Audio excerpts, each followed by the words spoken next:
Thank you, Keith. I need to do a couple acknowledgments before I start. I'd like to introduce my wife to you. Nancy, would you please stand up? I always say she makes life great, but it's far more than that. She's my partner, my best friend, my confidant, and the one that I bounce ideas off of, and also the one that once in a while I regret to say I fuss at. But anyway, that's life. Nancy, I very much appreciate you. We ranch in Hughes and McIntosh counties. I'm a fifth-generation rancher, not from that area, but from northeastern Oklahoma. Relocated there in the 80s after college and actually took a job running a ranch for another family. And over the years, that ranch has just grown and grown and got quite sizable. Nancy and I have invested in property in the same area. The Lord blessed us with Nancy coming through as a DVM from OSU back in the 90s. We pretty well just fully graze cattle. We're a cow-calf stocker deal. We raise our own replacement heifers. So that's a little bit about kind of our background. We just pretty much ranch. Being able to grow forage is of utmost importance to us. And I'm like Terry, I don't like to buy fertilizer. I don't like to run the spray rigs. And I like to graze cattle, and I really like to just stretch electric fence and move herds. And I like the sound of large mobs of cattle going into a new paddock and biting that grass off. How many of y'all know what that sounds like? Is that not cool? Followed by that, you need to be thinking, not everybody gets to do that, okay? So, let's go on to the next one. What we're going to talk to you a little bit about is utilization, because that's what we've got. How are we going to utilize this forage, being whatever kind of forage it is? Okay, well, we have very seasonal forage diversity in our operations. We are heavily balanced towards warm season forages.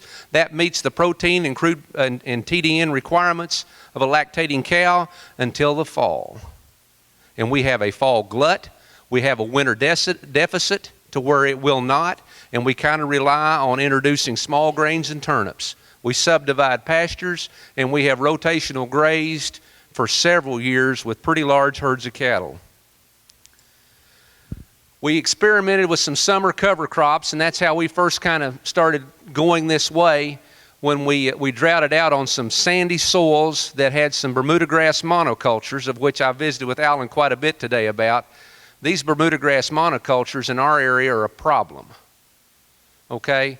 They came to be because of a lot of the cropping ground came out of peanuts and row crops in our area, and it was a lot of very aggressive promotion through the soil conservation agencies in our counties that put these in.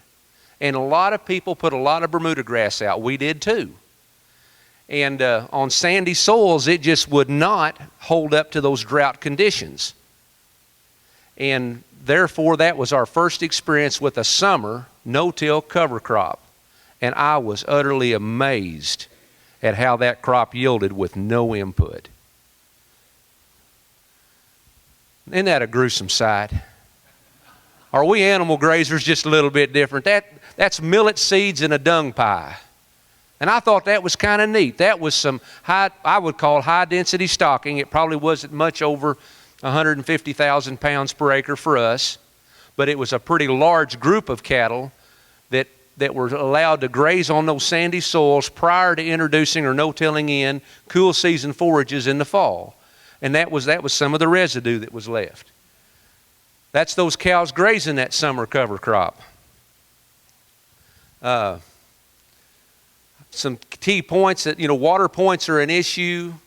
The electric fences, everybody's probably got some way of putting those up. We kind of use an old four-wheeler and just kind of put it up as you're driving real quick, not a big deal. Kind of like that stock density, get those urine and manure piles scattered out. That's some of the residue that we left. And Alan, I hadn't mentioned to you earlier, but we really don't have very many people in our area that we can have these kind of discussions with.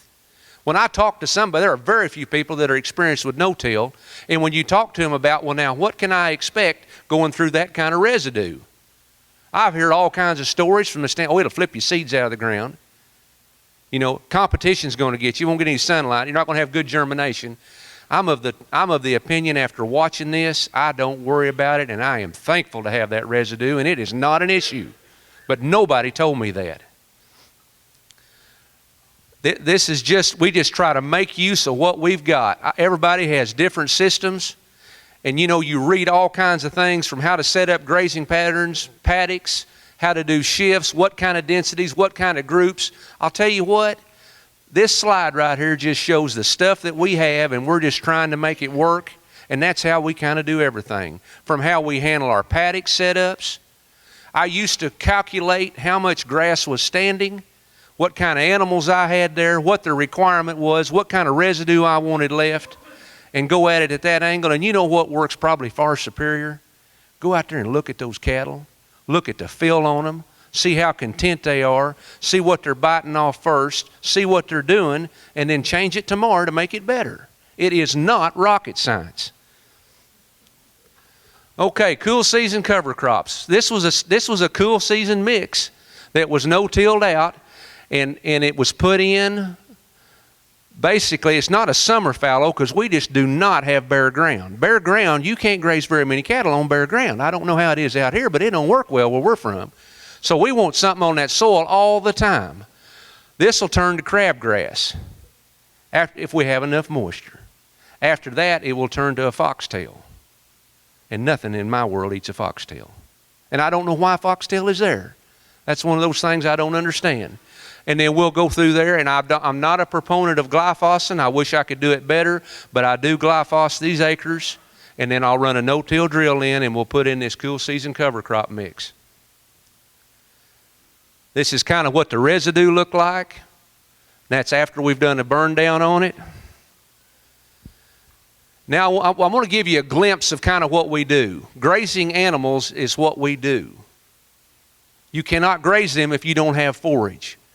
We're spread off over a lot of country, and we have a lot of different kinds of forages. And we've kind of tried to put together a forage bridge that through a calendar year lets us arrive at annual grazing.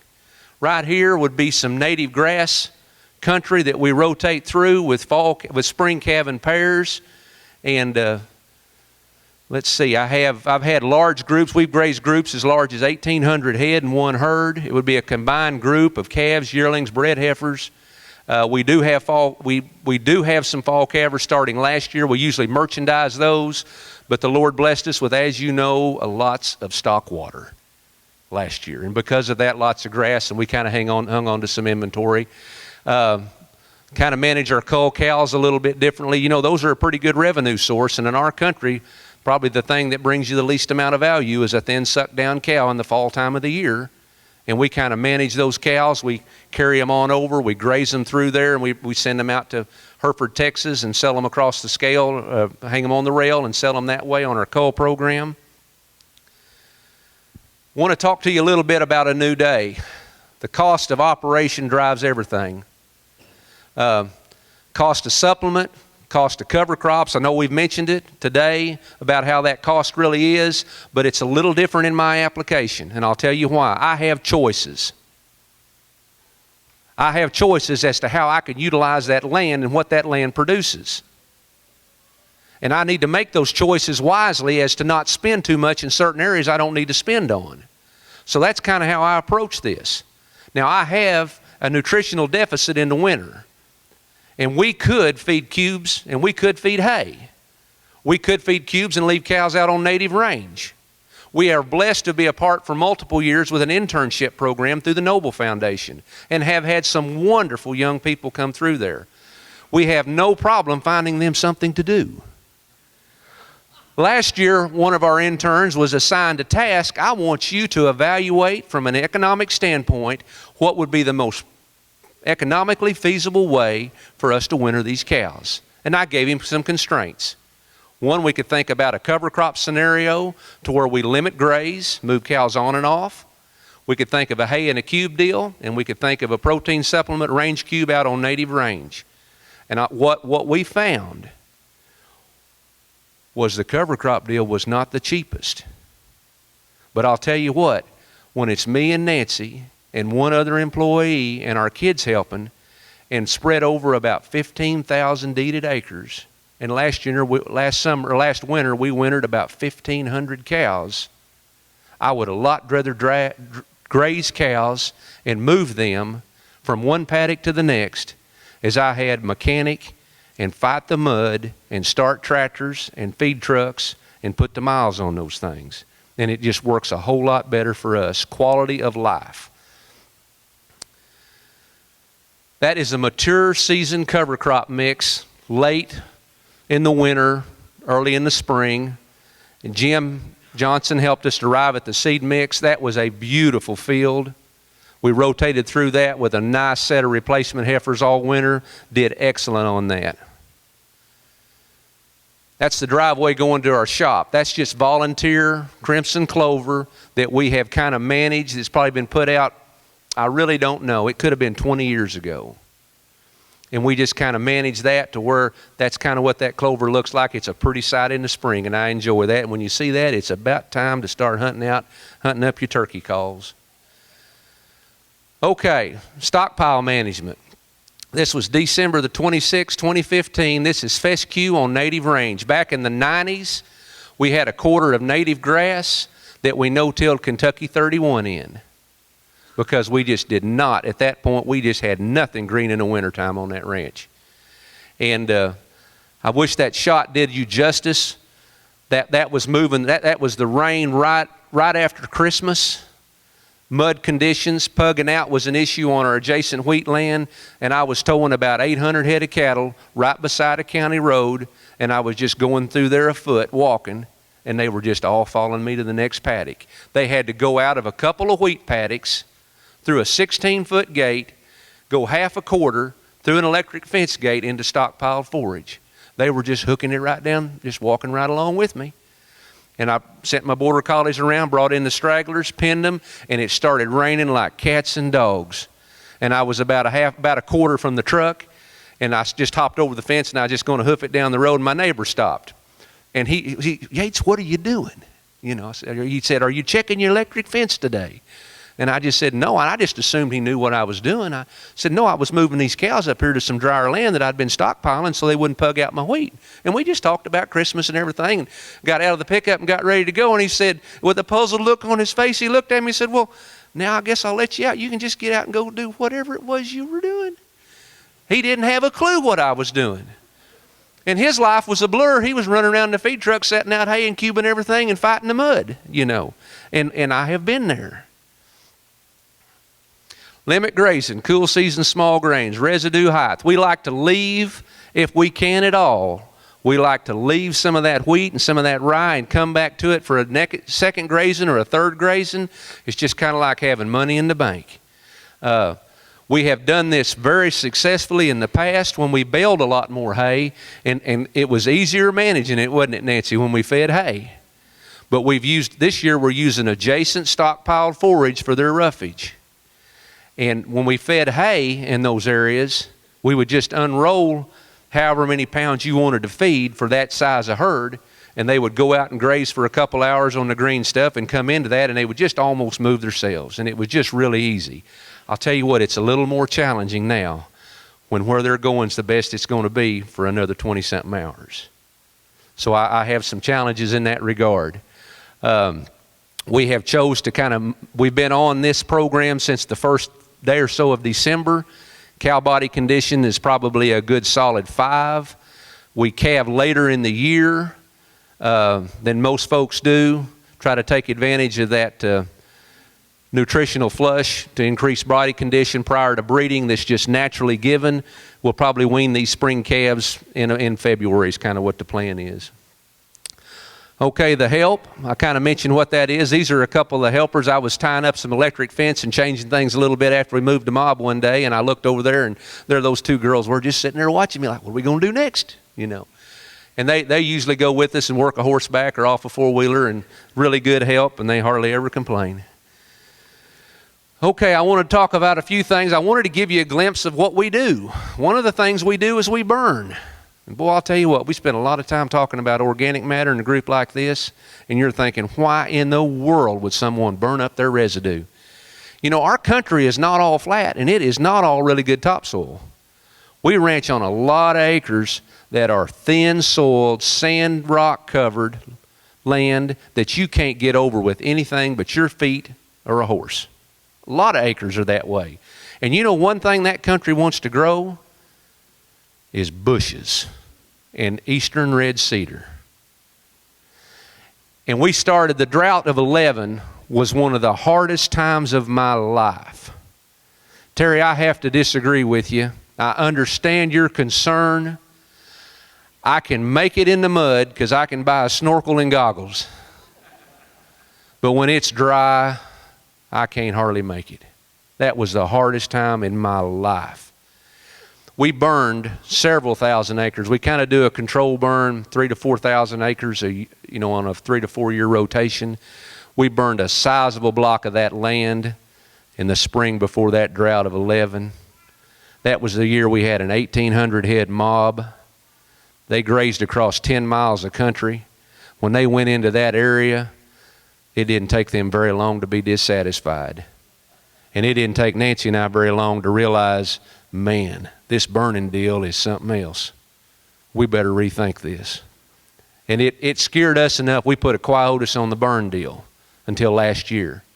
And that may have been one of the worst things I've done, because it's caused a brush increase without that fire suppression. It's caused a little bit of a red cedar increase.